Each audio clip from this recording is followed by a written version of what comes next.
Friends, welcome back to my channel.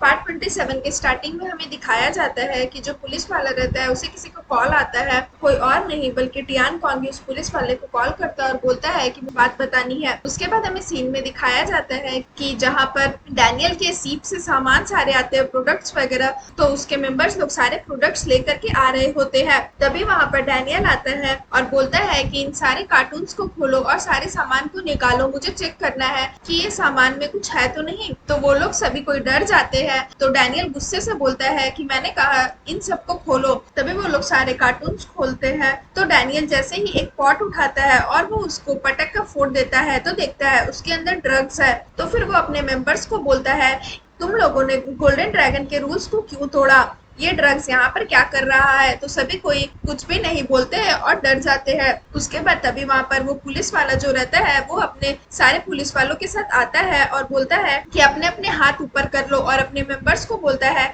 कि Daniel को पकड़ो और उसे अरेस्ट करो। उसके बाद हमें सीन में दिखाया जाता है कि यहाँ पर पी5 चेन बायो को बोलती है कि तुम जा रहे हो और तुमने गुड बाय भी नहीं बोला। तो चेन बायो बोलता है कि मैं भी बहुत टेंशन में हूँ, तुमने सुना नहीं, बॉस को अरेस्ट कर लिया गया है। तो फिर पी5 बोलती है बट उन्हें अरेस्ट क्यों किया गया है, डैनियल ने क्या किया है। तो चेन बायो बोलता है ड्रग्स के केस में उन्हें पकड़ा गया है, बॉस ने तो कुछ किया भी नहीं है, उन्हें फंसाया गया है, कोई है जो ये सब चाल चल रहा है बॉस के खिलाफ। उसके बाद हमें सीन में दिखाया जाता है कि उस पुलिस वाले को फिर से किसी अननोन नंबर का कॉल आता है, मतलब कि फिर से टियान कॉन्ग का कॉल आता है उसे। तो टियान कॉन्ग उधर से बोलता है कि 10 मिलियन तुम्हारे अकाउंट में मैं भेज दूंगा, बस तुम्हें डैनियल को जेल भेजना है। तो यहाँ पर पुलिस वाला बोलता है कि तुम कौन हो। तो उधर से टियान कॉन्ग बोलता है मैंने जो बोला बस तुम्हें वो करना है। उसके बाद हमें सीन में दिखाया जाता है कि यहाँ पर पुलिस वाला आकर के डैनियल को बता देता है कि एक आदमी ने मुझे कॉल किया था जो मुझे 10 मिलियन का लालच दे रहा है और बोल रहा है कि तुम्हें जेल में जाने के लिए। तो डैनियल बोलता है बट आप मुझे ये सब बात क्यों बता रहे हैं। तो वो पुलिस वाला बोलता है कि मैं बस तुमसे ये पूछना चाहता हूँ कि क्या तुम उस आदमी को जानते हो जिसने मुझे कॉल किया था, क्योंकि वो मेरी इंसल्ट कर रहा था, उसे लगता है कि वो मुझे पैसे का लालच देगा तो मैं उसका इस लालच को एक्सेप्ट कर लूंगा। तो डैनियल बोलता है तो आप एक्सेप्ट कर लो ना। पुलिस वाला बोलता है मैं एक्सेप्ट इसलिए नहीं कर रहा हूँ क्योंकि मैं इस टाइप का आदमी नहीं हूँ। तो बताओ क्या तुम जानते हो किसने मुझे कॉल किया था। तो डैनियल बोलता है कि नहीं मैं नहीं जानता और मैं बिना सबूत का किसी के ऊपर दोष भी तो नहीं लगा सकता ना। उसके बाद हमें सीन में दिखाया जाता है कि यहाँ पर टियान कॉन्ग को कोई कॉल करके बोलता है कि डैनियल जेल नहीं गया, डैनियल जेल से छूट गया है। तो ये सुन के टियान कॉन्ग गुस्सा हो जाता है। तभी वहाँ पर चिनमिंग आता है और बोलता है टियान कॉन्ग क्या हुआ, तुम इतने गुस्से में क्यों लग रहे हो। तो टियान कॉन्ग बोलता है कि बॉस बहुत बड़ा मैटर हो गया है, आप अपने आप को प्रिपेयर रखिए, हमें कहीं जाना है। उसके बाद हमें सीन में दिखाया जाता है कि यहाँ पर जो पुलिस वाला रहता है वो अपने मेंबर्स को टियान कॉन्ग का नंबर देता है और बोलता है कि पता करो ये नंबर किसका है। यहाँ पर हमें सीन में दिखाया जाता है डैनियल की मॉम उसे कॉल करती है और बोलती है कि सब कुछ ठीक तो है ना। तो डैनियल बताता है कि हाँ सब कुछ ठीक है, आप चिंता मत करिए, मैं जेल से छूट भी गया हूँ और मैंने कुछ गलत नहीं किया है, तो मुझे जेल भी नहीं होगा, कोई है जो मुझ पर ब्लेम डालने की कोशिश कर रहा है। यहाँ पर हमें सीन में दिखाया जाता है कि डैनियल के डैड आते हैं और उसे बोलते हैं कि हम सभी को तुम्हारे जेल के मैटर के बारे में पता चल गया है, इसलिए हम सब यहाँ पर तुमसे बात करने के लिए आए हैं। उसके बाद वहाँ पर सारे जितने भी बड़े बड़े बिजनेसमैन रहते हैं जो डैनियल के साथ काम करते हैं वो सारे भी वहाँ पर आ जाते हैं और सभी को उसे बोलते हैं कि डैनियल ये तुमने क्या किया, तुम इतने बड़े बिजनेस को हैंडल कर रहे थे, तुमने हमें बीच में इंटरफेयर करने भी मना किया था, इसलिए हम नहीं कर रहे थे, बट ये सब क्या है। तो यहाँ पर चेन बायो बोलता है कि कोई है जो फा को भी हर्ट करने की कोशिश कर रहा है और बॉस के साथ भी खिलवाड़ कर रहा है। तो चेनमिंग बोलता है कि फा को किसने हर्ट किया। यहाँ पर टियान कॉन्ग बोलता है कि बॉस अभी ये सब के बारे में बात करने के लिए टाइम नहीं है। तो डैनियल बोलता है कि चेनमिंग तुम चिंता मत करो, फा अब सेफ है।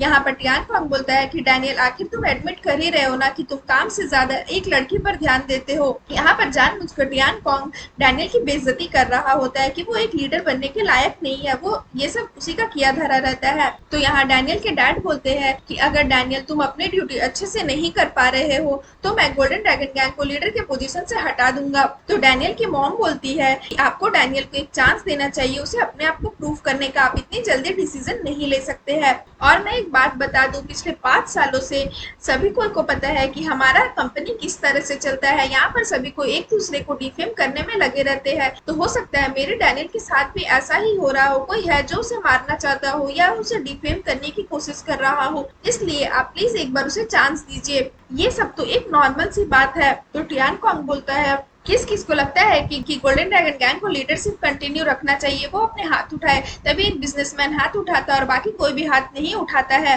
तो डैनियल के डैड बोलते हैं उसकी मॉम को कि मुझे अब और एम्बैरेस मत करो, तुम यहाँ से चली जाओ। तो उसकी मॉम गुस्सा हो जाती है और वहां से चली जाती है। तो यहाँ पर डैनियल के डैड बोलते हैं, तो ठीक है, अब कोई नहीं चाहता कि golden dragon gang leadership position पे रहे, सिर्फ एक लोग ने हाथ उठाया, इसलिए गोल्डन ड्रैगन गैंग अब लीडरशिप पोजीशन से हटता है। डैनियल के डैड की ये बातें सुनकर टियान कॉन्ग खुश हो जाता है, क्योंकि आखिर उसका मकसद तो यही रहता है। तभी बीच में चेनमिंग बोलता है कि 1 मिनट रुक जाइए, और वो अपना हाथ उठाता है और बोलता है कि मैं चाहता हूँ कि गोल्डन ड्रैगन गैंग अभी भी लीडरशिप पोजीशन पर रहे, और आप लोग ये देखें कि डैनियल सच में काम करने के लायक नहीं है, उसे थोड़ा सा टाइम दीजिए और फिर आप लोग अपने आंखों से देखिएगा कि वो सच में लीडरशिप के लायक नहीं है। तो यहाँ पर जो बिजनेसमैन लोग रहते हैं वो बोलते हैं, तो ठीक है, अब ये 2 लोगों ने हाथ उठा दिया है तो ये कंटिन्यू रहता है कि लीडरशिप पोजीशन अभी गोल्डन ड्रैगन गैंग ही कुछ समय के लिए अपने हाथों में लेंगे। तो डैनियल के डैड बोलते हैं, तो ठीक है, अभी मैं और एक ये ऐलान कर देता हूँ कि अब डैनियल को मैं इस लीडर से हटाता हूँ, अब गोल्डन ड्रैगन गैंग को मैं ही संभालूंगा। यहाँ पर डैनियल के डैड आके उसके मॉम को बोलते हैं कि मैंने डैनियल को लीडरशिप पोजीशन से हटा दिया है, क्योंकि वो बहुत ज्यादा वीक हो गया है, एक लड़की के प्यार की वजह से वो अपने आप को कमजोर बना दिया है। तो डैनियल की मॉम बोलती है, डैनियल अगर उस लड़की से प्यार कर भी रहा है तो इसमें गलत क्या है। तो उसके डैड बोलते हैं, क्योंकि वो बहुत कमजोर बनता जा रहा है उसके प्यार में। तो डैनियल की मॉम बोलती है कि आप भी तो मुझसे प्यार करते हो, बट आप तो बहुत स्ट्रांग हो, आप तो कभी वीक नहीं पड़े। डैनियल के डैड बोलते हैं, क्योंकि तुम पा और बोटान की जैसी नहीं हो, तुमने मुझे कभी धोखा नहीं दिया है। तो डैनियल की मॉम बोलती है, क्यों, अगर जरूरत पड़ेगा तो मैं भी धोखा दे सकती हूँ। उसके बाद उसकी मॉम बोलती है कि अगर कोई अपने प्यार को धोखा दे भी रहा है तो हो सकता है कि वो उनके अच्छे के लिए कर रहा हो, जैसे बोटान और फा ने किया। हो सकता है उसके पीछे उनका कुछ गुड इंटेंशन हो सकता है वो गोल्डन ड्रैगन गैंग को बचाने के लिए ही कुछ अच्छा कर रही हो सकता है उनका धोखा देने का मकसद हमारे गोल्डन ड्रैगन गैंग के लिए अच्छा हो। उसके बाद यहाँ पर डैनियल की मॉम बोलती है कि हमारा बेटा भले प्यार में कमजोर हो गया है, बट उसे बहुत लोग डिफेम करने की कोशिश भी कर रहे हैं, और उनमें से एक आप भी हो, आपको दिखाई नहीं दे रहा है, उसे नीचा दिखाने की कोशिश कर रहे हैं, उसके प्रति बहुत कोई के मन में बैड इंटेंशन है, आपको ये सब कुछ नहीं दिख रहा है। और फिर सीन यहाँ पर खत्म हो जाता है। सो फ्रेंड्स, अगर आपको मेरी ये वीडियो अच्छी लगे तो प्लीज मेरी वीडियो को लाइक करिएगा, मेरे चैनल को सब्सक्राइब करिएगा। मैं जल्दी इसका न्यू एपिसोड लेकर के आऊंगी, तो उसके लिए वेट करिएगा। सो फ्रेंड्स, आज के लिए बाय बाय, मिलते हैं फिर से एक न्यू वीडियो के साथ।